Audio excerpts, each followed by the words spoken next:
ഓരോ ദിവസം കഴിയുന്തോറും എന്ത് നാം ചിന്തിക്കുന്നുവോ, എന്ത് നാം ചെയ്യുന്നുവോ, അത് നമ്മൾ ആയിത്തീരും.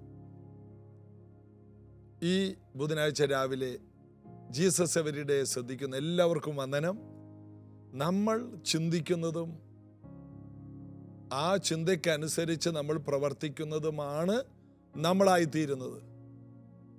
ഒരു മനുഷ്യൻ തൻ്റെ ഹൃദയത്തിൽ മനസ്സിൽ കണക്ക് കൂട്ടുന്ന പോലെയാണെന്ന് സദൃശ്യവാക്യത്തിൽ പറയുന്നു.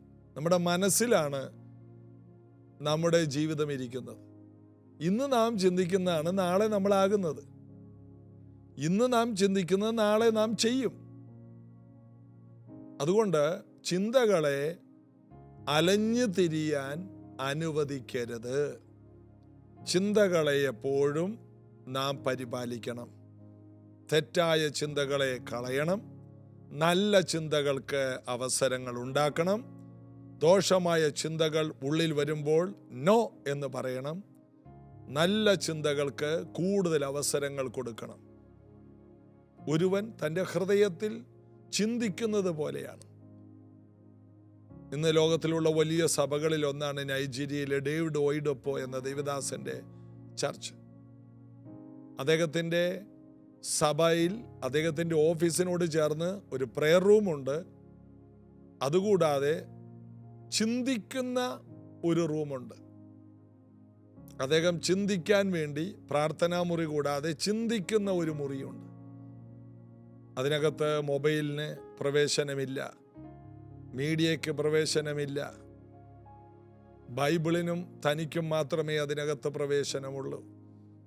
ഇനി ലോകത്തിലേക്ക് നോക്കിയാൽ ബിൽ ഗേറ്റ്സ് പോലെയുള്ളവർ ഒരു മാസത്തിൽ ഒരാഴ്ച അവർക്ക് ചിന്തിക്കുന്ന ആഴ്ചയുണ്ട്. ഒരു മാസത്തിൽ ഒരു ആഴ്ച അതിനകത്ത് ആരുമില്ല, അദ്ദേഹം മാത്രം. മൊബൈലോ മാധ്യമങ്ങളോ ഒന്നുമില്ല. ആർക്കും അദ്ദേഹത്തെ കണക്ട് ചെയ്യാൻ കഴിയില്ല. ഒരാഴ്ച, ഒരു മാസത്തിൻ്റെ ഒരാഴ്ച ചിന്തിക്കാൻ വേണ്ടി അവർ മാറിയിരിക്കും.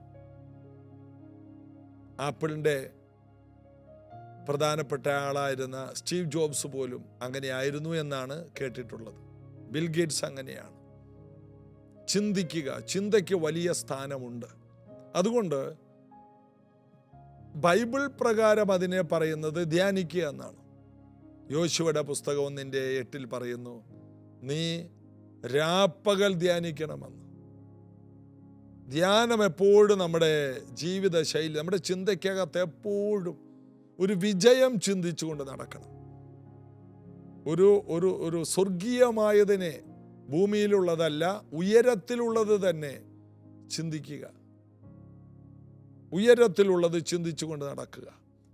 ജയം ചിന്തിച്ചുകൊണ്ട് നടക്കുക. വിശുദ്ധമായത് ചിന്തിച്ചുകൊണ്ട് നടക്കുക.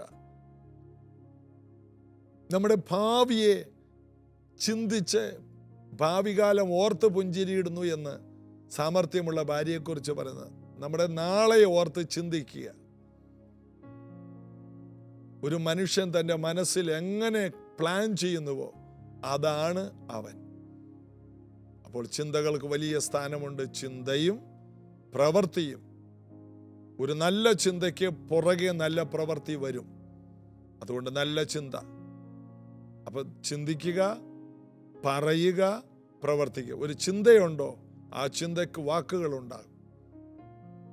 അപ്പോൾ ഒരു പൂവിനെ എടുത്തു കഴിഞ്ഞാൽ അതിൻ്റെ പൂമൊട്ടെന്ന് പറയുന്നത് എന്താണ്? ചിന്തകളാണ്. പൂവെന്ന് പറയുന്നത് വാക്കുകളാണ്. പ്രവൃത്തി എന്ന് പറയുന്നത് എന്താണെന്ന് വെച്ചാൽ അതിൻ്റെ ഫലമാണ്. പൂമുട്ടുണ്ട്, പൂവായി വിരിഞ്ഞ് അത് ഒരു കായായി തീരുന്നു. ഇതുപോലെ ചിന്തകൾ, വാക്കുകൾ, പ്രവർത്തികൾ, ഈ 3 കാര്യവും നമ്മൾ ഒരുപോലെ വളർത്തിയെടുത്താൽ വലിയ ജയങ്ങൾ കാണാൻ കഴിയും. കർത്താവിൽ നമുക്ക് കൂടുതൽ ആശ്രയം വയ്ക്കാം. നമുക്ക് അപ്പോസ്തല പ്രവൃത്തി 10-ാം അധ്യായത്തിലേക്ക് കടന്നു വരാം. 10:27 വാക്യം. കൊർന്നല്യോസ് പത്രോസിന്റെ കാൽക്കൽ, കൊർന്നല്യോസിന്റെ വീട്ടിൽ ജനങ്ങളുടെ നടുവിൽ ജനങ്ങൾ നോക്കി നിൽക്കെ, ഭാര്യ, മക്കൾ, നാട്ടുകാർ, ബന്ധുക്കൾ എല്ലാം നോക്കി നിൽക്കെ, കൊർന്നല്യോസ് യാതൊരു ലജ്ജയുമില്ലാതെ പത്രോസിന്റെ കാലിൽ വന്ന് വീണു. ഒരു വലിയ രാജാവിന്റെ കാൽക്കൽ വീഴുന്നതിൽ കുഴപ്പമില്ല. മോടിയുള്ള വസ്ത്രം ധരിച്ചു വരുന്ന ഒരു മഹാനായ മനുഷ്യന്റെ കാൽക്കൽ വീണാൽ കുഴപ്പമില്ല. കാഴ്ചയിൽ തന്നെ ഒരു പ്രാകൃതനെ പോലെ ഇരിക്കുന്ന പത്രോസിന്റെ കാൽക്കൽ വീഴാൻ കൊർന്നല്യോസ് നോക്കുന്നത് അവന്റെ യാഗത്തെ മനുഷ്യനെയാണ്. കൊർന്നല്യോസ് നോക്കുന്ന ആ വ്യക്തിയുടെ ദൈവം കൊടുത്ത പ്രാധാന്യത്തെയാണ്, ദൈവമാക്കിയ ഒരു മനുഷ്യൻ. ദൈവത്തിന്റെ ദൂതൻ വന്ന് പറയാണ്, തോൽക്കൊല്ലനായ ശീമോന്റെ വീട്ടിൽ പാർക്കുന്ന പത്രോസ് എന്ന് പേരുള്ള മനുഷ്യനെ വിളിച്ച് സുവിശേഷം കേൾക്ക്. സ്വർഗം അഡ്രസ് കൊടുത്തയാളാ. ബാക്കിയുള്ളവർക്ക് പുറമെ നോക്കുമ്പോൾ കാണാനൊന്നുമില്ല. എന്നാൽ കൊർന്നല്യോസിന് അറിയാം, ഇദ്ദേഹം സ്വർഗത്തിൻ്റെ ആളാ. നിങ്ങൾ അറിയണം, നിങ്ങൾ വളരെ വിലപിടിപ്പുള്ള ആളാ, സ്വർഗത്തിൻ്റെ ആളാ, നിങ്ങൾ വളരെ വിലയേറിയ വ്യക്തിയാണ്. എന്നാൽ എഴുന്നേൽക്ക്, ഞാനും മനുഷ്യനാണെന്ന് പറഞ്ഞ് പത്രോസ് കൊർന്നല്യോസിനെ എഴുന്നേൽപ്പിച്ചു. അവനോടുകൂടെ 27 വാക്യം, അവനോടുകൂടെ സംഭാഷിച്ചു കൊണ്ടകത്ത് ചെന്നു. അനേകർ വന്ന് കൂടിയിരിക്കുന്നത് കണ്ട് അവനോട്, അന്യജാതിക്കാരൻ്റെ അടുക്കൽ ചെല്ലുന്നതും അവനുമായി പെരുമാറ്റം ചെയ്യുന്നതും യഹൂദന് നിഷിദ്ധമെന്ന് നിങ്ങൾ അറിയുന്നുവല്ലോ. യഹൂദന്റെ പാരമ്പര്യം അതാണ്. അന്യജാതിക്കാരോട് മിണ്ടരുത്, അവരോട് കൂട്ടായ്മയില്ല. അവര് തനിച്ചു പാർക്കുന്ന ജനം, ജാതികളുടെ ഇടയിൽ എണ്ണപ്പെടുന്നില്ല എന്ന് സംഖ്യാപുസ്തകത്തിൽ ബിലയാം എന്ന ജാതീയനായ മന്ത്രവാദി പറഞ്ഞതുപോലെ തനിച്ചാണ്, എപ്പോഴും തനിച്ചാണ്. ഇന്നും കർത്താവിനെ അറിയാത്ത യഹൂദന്മാർ അങ്ങനെ തന്നെയാണ്. അവരവരുടെ പാരമ്പര്യം, അവരോട് ദൈവം പറഞ്ഞൊരു കാര്യമുണ്ട്, നിങ്ങൾ സെപ്പറേറ്റാ. ഒരു ചെറിയ പൊട്ടുപോലത്തെ ഒരു സ്ഥലം ഭൂഗോളത്തിന്റെ മാപ്പിൽ കാണാൻ പോലുമില്ല. ചുറ്റും 57ഓളം മുസ്ലിം രാജ്യങ്ങൾ കിടപ്പുണ്ട്. അതൊക്കെ ഓരോ രാജ്യങ്ങളും മാപ്പിൽ കാണാനുള്ള വലിപ്പത്തിലുള്ളവരാണ്. എന്നാൽ അതിനിടയിൽ കിടക്കുന്ന ഇസ്രായേൽ ആലപ്പുഴയേക്കാൾ ഒരു ചെറിയ സ്ഥലം, പൊട്ടുപോലത്തെ ഒരു സ്ഥലം, കാണാനൊന്നുമില്ല. എന്നാൽ അവർ ഒറ്റക്ക് നിൽക്കുകയാണ്. അതിൻ്റെ അർത്ഥം തന്നെ ദൈവമുണ്ടെന്നുള്ളതിന് തെളിവാണ്. ഈ 57 രാജ്യങ്ങൾ വിചാരിച്ചിട്ട് ഇവരെ ഒതുക്കാൻ കഴിഞ്ഞില്ല എന്ന് മാത്രമല്ല, ഭൂമിയിലുള്ള എല്ലാ വലിയ രാജ്യങ്ങളുടെയും മിലിറ്ററി പോലെയുള്ള എല്ലാ കാര്യങ്ങൾക്കും സഹായം എത്തിക്കുന്ന, അവരെ ട്രെയിൻ ചെയ്യുന്ന, ലോകത്തിലെ ഏറ്റവും വലിയ സംവിധാനങ്ങൾ കൊണ്ടുവരുന്ന ഒരു കൊച്ചു രാജ്യം. ദൈവത്തിൻ്റെ ബലം, കാട്ടുപോത്തിൻ്റെ ബലം അവർക്കുണ്ട്. രാജാവ് അതിൻ്റെ നടുവിലുള്ളത് കൊണ്ട് രാജകോലാഹലം അവരിൽ ഉണ്ട് എന്നൊക്കെ നമ്മൾ വായിക്കുന്ന പോലെ കർത്താവ് അവരുടെ കൂടെയാണ്. ദൈവം തിരഞ്ഞെടുത്തതാണ്, അബ്രഹാമിൻ്റെ സന്തതിയാണ്, ഉടമ്പടിയുടെ മക്കളാണ്. ദൈവത്തിന് അവരെ കൈവിടാൻ കഴിയില്ല. അവരുടെ കഷ്ടത ദൈവം കാണും. അവരുടെ നിലവിളി കേട്ട് ദൈവം ഇറങ്ങിച്ചെല്ലും. യേശുവിൻ്റെ 2ാമത്തെ വരവ് പോലും അവരുടെ നിലവിളിയിലാണ്. മശിഹായേ എന്ന് നിലവിളിച്ചുകൊണ്ട് അവർ കുത്തിയവങ്കലേക്ക് നോക്കും. അപ്പോഴാണ് കർത്താവ് 1000 വിശുദ്ധന്മാരോടുകൂടെ യെരുശലേമിലേക്ക് ഇറങ്ങിച്ചെല്ലുന്നത്, ഒലിവ്മല 2ആയി പിളരുന്നത്. ഇതൊക്കെ പലരും പഠിച്ച ഒരു സത്യമാണ്. അപ്പോൾ ഇത്രയും വിലപ്പെട്ട ആൾക്കാർ, പത്രോസ് പറഞ്ഞതൊരു അഹങ്കാരമല്ല, മീൻപിടുത്തക്കാരാണെങ്കിൽ പോലും അവർക്ക് അവരിൽ തന്നെ ഒരു ഐഡന്റിറ്റി ഉണ്ട്. ഞങ്ങൾ യഹൂദന്മാരാണ്. അതുകൊണ്ടാണ് പൗലോസ് പറഞ്ഞത്, പുറമെ യഹൂദനായവനല്ല യഹൂദൻ, ആഗമേ യഹൂദനായവനാണ്. ആഗമേ പരിച്ഛേദനയേറ്റവൻ. എന്താണ് യഹൂദൻ? സ്തുതി. പുറമേ ദൈവത്തിൻ്റെ സ്തുതിക്കുന്ന ഒരു ജനമായിട്ട് കാര്യമില്ല. അകത്ത് സ്തുതിയുള്ളവനാണ് ശരിക്ക്. അകത്ത് രൂപാന്തരപ്പെട്ടവൻ, പുറമേ അല്ല, ആഗമേ ഉള്ളവൻ. ഇന്നിത് കേൾക്കുന്ന ഓരോ വ്യക്തികളും പുറമേ യഹൂദന്മാരല്ലെങ്കിലും വിഷമിക്കേണ്ട, ആഗമേ യഹൂദനായവൻ, സാക്ഷാൽ യഹൂദനെന്ന് യഹൂദനായ പൗലോസ് ആത്മാവിൽ പറയുകയാണ്. ഈ വചനങ്ങളെല്ലാം വായിക്കുമ്പോൾ നാം സന്തോഷിക്കണം. അതായത് സാക്ഷാൽ ജഡപ്രകാരമുള്ള ഇസ്രായേലിനെ ദൈവം കരുതുന്നതിനേക്കാൾ, വിലമതിക്കുന്നതിനേക്കാൾ അധികം യേശുവിനെ കർത്താവ് രക്ഷകനുമായി സ്വീകരിച്ച നമ്മെ ദൈവം വിലമതിക്കുന്നുണ്ട്. കാരണം യേശു അതിനുവേണ്ടി ഒരു കാര്യം ചെയ്തു. ദൈവം ഒരു കാര്യം ചെയ്തു. യേശുവിനെ ദാവീദിന്റെ മകനായി ഈ ഭൂമിയിലേക്ക് കൊണ്ടുവന്നു. ദാവീദിന്റെ പുത്രനായ ജോസഫിന്റെ വീട്ടിലേക്ക് മറിയയിൽ പരിശുദ്ധാത്മാവിനാൽ ഉൽപ്പാദിതമായി ജോസഫിന്റെ മകൻ എന്ന പേരിൽ ദൈവം വചനം ജഡമായി ഈ ഭൂമിയിലേക്ക് വന്നു. ആ യേശുവിനെ കൈക്കൊണ്ടവർ വീണ്ടും ജനിച്ചു എന്ന്. കെടുന്ന ബീജത്താലല്ല, കെടാത്തതും ഉൾനട്ടതുമായ ദൈവവചനത്താൽ വീണ്ടും ജനിച്ചെന്ന്. എന്തു ഭയങ്കര അത്ഭുതമാണ് നമ്മൾ. ഇന്ന് ഭൂമിയിലുള്ള ലോക സമൂഹത്തിൽ ഭൂമിയിലുള്ള സകലർക്കും ഒരു നടുക്കമായിരിക്കുന്ന ഇസ്രായേലിനേക്കാൾ വില ഏറിയവർ നമ്മൾ ഓരോരുത്തരുമാണ്. പത്രോസ് പറയുകയാണ്, ഞങ്ങൾ വളരെ വിലപ്പെട്ടവരാണ്. ഞങ്ങൾക്ക് മറ്റുള്ളവരുമായിട്ട് സമ്പർക്കമില്ല. അത് ഞങ്ങൾക്ക് ഞങ്ങളുടെ ദൈവം വെച്ചിരിക്കുന്ന വ്യവസ്ഥയാണ്. പഠിപ്പില്ല, സാമാന്യരാണ്. എന്നാൽ ഈ കാര്യത്തിലെല്ലാം അവർ പഠിപ്പുള്ളവരാണ്. മറ്റു പല കാര്യത്തിലും പഠിപ്പില്ലായിരിക്കാം. ചന്ദ്രനിലെ ഒരു പുതിയ സാധനം കണ്ടെത്തി, ചൊവ്വായിൽ ജനവാസമുണ്ട്, ഇങ്ങനെയുള്ള കാര്യമൊന്നും പത്രോസിന് അറിയില്ല. എന്നാൽ ജീവിക്കാൻ വേണ്ട അറിവൊക്കെ പത്രോസിനുണ്ട്. ദൈവമായിട്ട് എങ്ങനെ ബന്ധപ്പെടാം അതൊക്കെ അറിയാം. ആവശ്യമില്ലാത്ത അറിവിനേക്കാൾ ആവശ്യമുള്ള അറിവാണ് കുറച്ചുകൂടി നല്ലത്.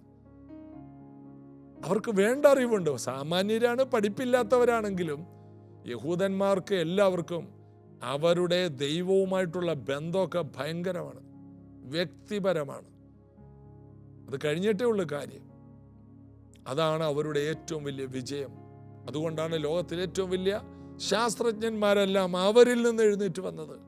ദൈവം ബെസലേലിന് ജ്ഞാനം കൊടുത്ത പോലെ കൊടുത്തതാണ്. യഹൂദൻ, പുറമേ യഹൂദനായവൻ ഇത്രയും ഭയങ്കരമെങ്കിൽ ആഗമേ യഹൂദനായവൻ എത്ര ഭയങ്കരമാണ്. അന്യജാതിക്കാരൻ്റെ അടുക്കൽ ചെല്ലുന്നതും അവനുമായി പെരുമാറ്റം ചെയ്യുന്നതും യഹൂദന് നിഷിദ്ധം എന്ന് നിങ്ങൾ അറിയുന്നുവല്ലോ. ഇത് തനിച്ചു പാർക്കുന്ന ജനമാണ്. ഇത് മതസ്പർദ്ധയുണ്ടാക്കുന്നതൊന്നുമല്ല. ദൈവം ഇവരെ വേറൊരു ജനമായി, തൻ്റെ ജനമായി തെരഞ്ഞെടുത്തതാണ് ആ പറയുന്നത്. അല്ലാതെ നീ വേറെ ജാതി, ഞാൻ വേറെ ജാതി, ഇങ്ങനെ ജാതി സ്പർദ്ധയൊന്നും ഇവിടെയില്ല. അവർ പറയുന്നതിൻ്റെ അർത്ഥം അതേ അർത്ഥത്തിൽ എടുക്കണം.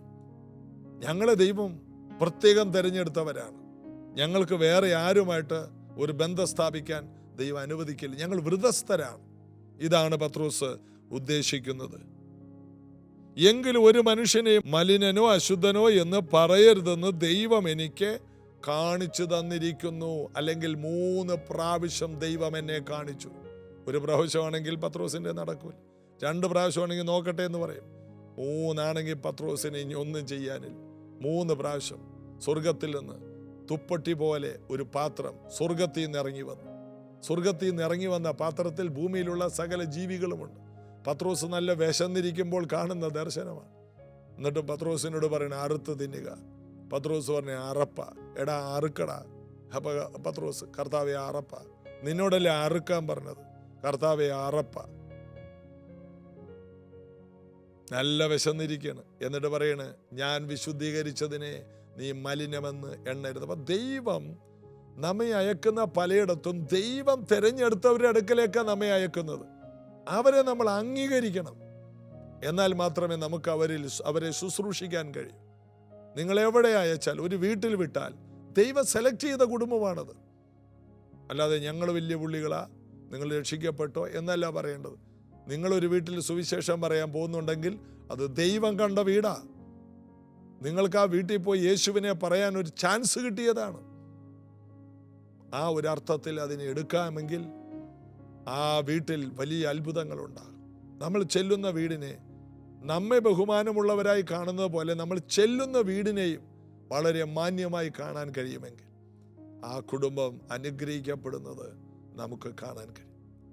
അപ്പോൾ പത്രോസ് പോകുന്ന ആ വീടിനെ ദൈവം പറഞ്ഞു, മലിനമെന്ന് നീ കാണരുത്, ശ്രേഷ്ഠമായി കാണുക. നമുക്ക് പ്രാർത്ഥിക്കാം.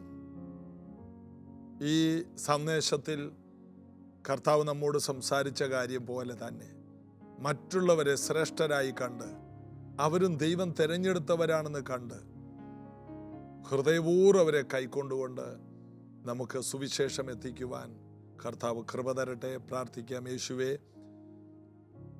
അങ്ങയുടെ സന്നിധിയിൽ ഞങ്ങളിരിക്കുന്നു, ഞങ്ങളോട് അങ്ങ് സംസാരിക്കുന്നു. ഓരോ പ്രഭാതത്തിൽ അവിടുത്തെ ഇടപെടലുകൾ ഞങ്ങൾക്കുണ്ടാകുന്നു. ഈ കേൾക്കുന്നവരൊക്കെ കർത്താവെ ഞങ്ങളെക്കാൾ വിലയേറിയവരാണ്. പല രാജ്യത്തിരുന്ന്, പല ഭവനങ്ങളിലിരുന്ന്, വാഹനങ്ങളിലിരുന്ന്, യാത്രയിൽ, അടുക്കളയിൽ, പലയിടങ്ങളിലിരുന്ന് തിരക്കിൻ്റെ നടുവിൽ ഈ സന്ദേശം കേൾക്കുന്ന ഇവർ കർത്താവെ ഞങ്ങളെക്കാൾ എത്രയോ വിലപിടിപ്പുള്ളവരാണ്, എത്രയോ വിശുദ്ധരാണ്, ഞങ്ങളുടെ വലിയ പദ്ധതികളിലുള്ളവരാണ്. അവരെ മാനിക്കണമേ, കൃപ കൊണ്ട് മൂടണമേ. ഐശ്വര്യവും സമൃദ്ധിയും ഉയർച്ചകളും അവർക്കുണ്ടാകട്ടെ. ഒരു വലിയ ആത്മപകർച്ചയിലേക്ക് അവരെ നയിക്കണമേ. ജീസസ് എവരിഡേയിലൂടെ അവർ അഭിവൃദ്ധിപ്പെടട്ടെ. ഓരോ വചനങ്ങളും അവരുടെ ജീവിതത്തെ മാറ്റിമറിക്കട്ടെ. മനസ്സ് പുതുക്കി രൂപാന്തരപ്പെടാൻ ഞങ്ങൾക്ക് കൃപ തരണമേ. ഈ കേൾക്കുന്നവരെല്ലാം ശുശ്രൂഷകരായി മാറട്ടെ, അഭിഷിക്തരായി മാറട്ടെ. അത്ഭുതങ്ങൾ അവർ കാണട്ടെ, മറുപടികൾ ദിനംതോറും കാണട്ടെ. പോകുന്നിടത്ത് വലുത് സഫലമായ വാതിലുകൾ തുറന്നു വരട്ടെ. ഇവർ സൗഖ്യമാകട്ടെ, സമാധാനമുണ്ടാകട്ടെ, അത്ഭുതങ്ങളുടെ ഉപകരണങ്ങളായി തീരട്ടെ, പ്രാർത്ഥന വീരരായി മാറട്ടെ. യേശുവിൻ നാമത്തിൽ ആമേൻ. കർത്താവിൽ ബലപ്പെടാം. നാളെ നമുക്ക് അനുഗ്രഹിക്കപ്പെട്ട ഉപവാസ പ്രാർത്ഥന രാവിലെ പ്രൈസ് ജനറേഷൻ ചർച്ചിൽ വെച്ച് 10:30 താല്പര്യമുള്ളവർക്ക് കടന്നു വരാം. എല്ലാവർക്കും സ്വാഗതം. നാളെ രാവിലെ ഇതേ സമയത്ത് നമുക്ക് ഈ പ്രാർത്ഥനയിൽ വീണ്ടും പങ്കെടുക്കാം. മറ്റുള്ളവരോടും പറയണേ. എല്ലാവർക്കും ഈ പ്രോഗ്രാം നിങ്ങൾ ഷെയർ ചെയ്യാനും ഓർത്തിരുന്നാൽ ഒത്തിരി പേർക്ക് അത് അനുഗ്രഹമാകും. കർത്താവ് അനുഗ്രഹിക്കട്ടെ. ആമേൻ.